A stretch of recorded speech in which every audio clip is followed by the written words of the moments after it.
Kisah darah Sayyidina Utsman bin Affan jatuh di mushaf Al-Quran. Sayyidina Utsman bin Affan radhiyallahu anhu adalah khalifah ketiga umat Islam yang dikenal karena kedermawanan, kesalehan, dan kecintaannya yang sangat besar kepada Al-Quran. Salah satu peristiwa paling mengharukan dalam sejarah Islam adalah ketika beliau wafat sebagai syahid saat sedang membaca Al-Quran di rumahnya. Kisah ini menjadi bukti betapa dekatnya Utsman dengan kitab suci yang sepanjang hidupnya beliau jaga dan muliakan. Pada masa akhir pemerintahannya, muncul berbagai fitnah yang disebarkan oleh kelompok-kelompok yang tidak bertanggung jawab.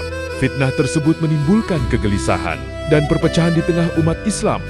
Akibat hasutan yang terus berkembang, sekelompok pemberontak datang ke Madinah dan mengepung rumah Utsman bin Affan.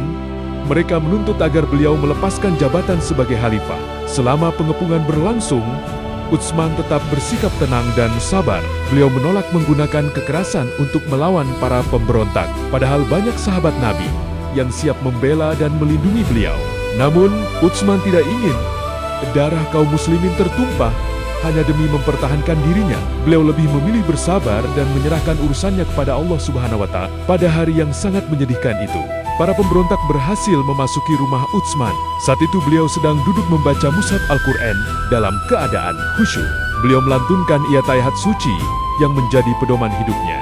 Ketika para pemberontak menyerangnya, Utsman tetap berada di dekat mushaf yang sedang dibacanya.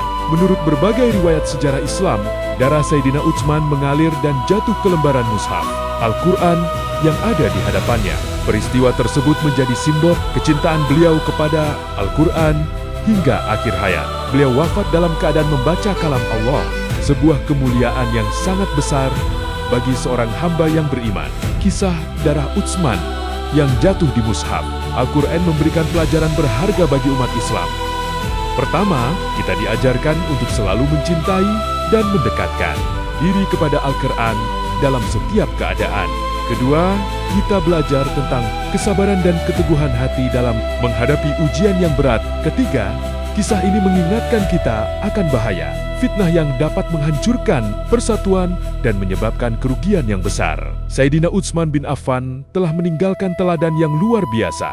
Beliau hidup bersama Al-Quran, menjaga kemurniannya, menyebarkan mushaf ke berbagai wilayah Islam, dan mengakhiri hidupnya dalam keadaan membaca kitab suci tersebut. Oleh karena itu, namanya selalu dikenang sebagai salah satu sahabat Rasulullah yang paling mulia dan sebagai penjaga Al-Quran yang berjasa besar bagi umat Islam sepanjang zaman.